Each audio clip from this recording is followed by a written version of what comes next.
गुरु ब्रह्मा गुरु विष्णु गुरुदेव महेश्वर गुरु साक्षात परब्रह्म तस्मै श्री गुरुवे नमो।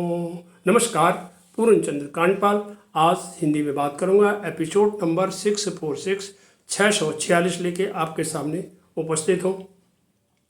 जी हाँ, आज मैं शिक्षक दिवस की बात करूंगा, गुरु की बात करूंगा।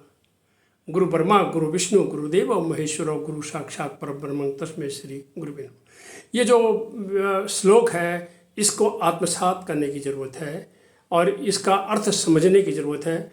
और आज मैं एक ऐसे अद्भुत शिक्षक की बात आपके सामने करूंगा जो 5 सितंबर जिसके लिए जाना जाता है, और वो हैं हमारे शिक्षक जिनकी मैं एपिसोड नंबर 300 में भी पहले चर्चा पिछले साल कर चुका हूँ। शिक्षक दिवस हमारे पूर्व राष्ट्रपति, जो कि हमारे दूसरे राष्ट्रपति थे और प्रथम उपराष्ट्रपति थे, डॉक्टर सर्वपल्ली राधाकृष्णन के जन्म के उपलक्ष्य में ये मनाया जाता है। उनका जन्म 5 सितंबर 1888 में तिरुतन्नी, चेन्नई के नज़दीक हुआ था, तमिलनाडु में। दर्शन शास्त्र में स्नातकोत्तर और वेदांत नीति पर इन्होंने शोध किया। पूरी शिक्षा इन्होंने छात्रवृत्ति प्राप्त करके ही अर्जित की। वे ऑक्सफोर्ड विश्वविद्यालय लंदन में नीति शास्त्र के प्रोफेसर भी रहे। उन्हें कैम्ब्रिज, हार्वर्ड, ऑक्सफोर्ड, प्रिंसटन एवं शिकागो विश्वविद्यालय से सम्मानित किया गया है। वे बनारस यूनिवर्सिटी, दिल्ली यूनिवर्सिटी, वाल्टायर विश्वविद्यालय के उपकुलपति भी रहे हैं और 27 बार इनका नाम नोबेल प्राइज के लिए भी नामित किया गया था। 1962 से उनका जन्मदिन शिक्षक दिवस के रूप में मनाया जाता है। 40 वर्ष तक शिक्षक के रूप में इन्होंने अपने जीवन लगाए। 40 वर्ष तक शिक्षक के तौर पर काम किया। और मेरी एक किताब है महामन की, जिसमें उनकी चर्चा है, क्योंकि इसमें सभी भारत रत्न विभूषितों की चर्चा है, तो उनका नाम भी इस किताब में है, महामन की में। और इसमें लिखा है 1954 में भारत रत्न सम्मान इन्हें प्रदान किया गया था। वे 13 मई 1962 से लेके 13 मई 1967 तक हमारे राष्ट्रपति रहे, दूसरे राष्ट्रपति। और 17 अप्रैल 1975 को उनका निधन हुआ। आज शिक्षक दिवस पर हमें जो मुख्य बात करनी होती है, जो हम इनका नाम पर हम याद करते हैं, और उन्होंने जिन्होंने 40 वर्ष इस साधना में लगाए, तो हमें अपने शिक्षकों को सम्मान करने का संकल्प करना चाहिए। हमने अपने जितने भी शिक्षक हमारे हुए, चाहे उन्होंने मैं जहाँ पर भी पढ़ाया हो, सबका हमें संकल्प करने की ज़रूरत है, इसको आत्मसात करने की ज़रूरत है। हमारी सबसे पहले शिक्षक हमारी माँ है, उनका सम्मान सर्वोपरि होना चाहिए। कलम कमेट पार्टी में शिक्षा देने से लेकर आज तक जितनी भी शिक्षा हमने प्राप्त की, उन सभी गुरुजनों को हम दिल से नमन करना चाहिए।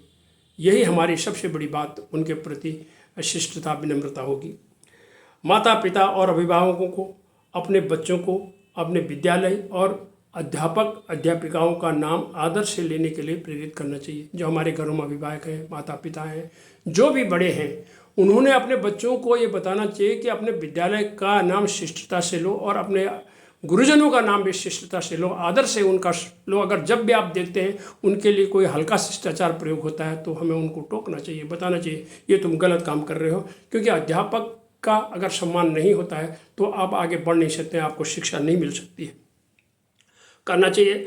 और मैं इस पुनीत पर्व पर अपने उन सभी गुरुजनों को अपनी बात करता हूँ, तो नमन करता हूँ, जिन्होंने मुझे पार्टी में से लिखने से लेकर के स्नातकोत्तर तक पढ़ाया और कई क्षेत्रों में तकनीकी शिक्षा दी। क्योंकि मैं एक स्वास्थ्य शिक्षक सेवानिवृत्त भी रहा हूँ।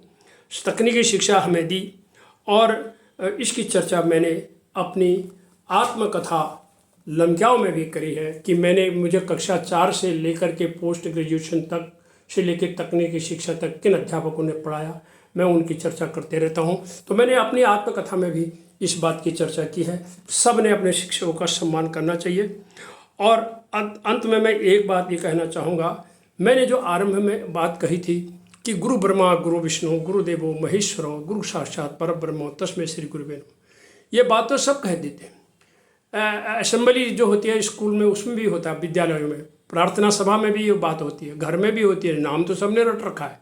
ये श्लोक तो रट रखा, लेकिन इसको आत्मसात करने की ज़रूरत है। जब तक हम किसी भी श्लोक, किसी भी वर्ष का जब तक हम उसको अपने मन में आत्मसात नहीं करेंगे, उसको हम क्रियान्वयन नहीं करेंगे, तब तक उस विद्या का, उस रटंत विद्या का कोई मतलब नहीं होता है। मेरा सिर्फ इतना ही कहना है, गुरु ब्रह्मा गुरु विष्णु अगर कहा है, यानी हम इसमें क्या है कि हमारे लिए वो एक ईश्वर से उनकी तुलना समकक्ष करी गई है, क्योंकि वो कह भी तो गए ना, उनके गुरु गोविंद दो खड़े काके लागों पाए और बलिहारी गुरु आपने गोविंद देव बताए। हमें भगवान के बारे में भी बताने वाले भी तो हमारे गुरु ही होते हैं। तो आइए आत्मसात करें, उन्हें प्रणाम करें, उनका सम्मान करें। धन्यवाद, नमस्कार।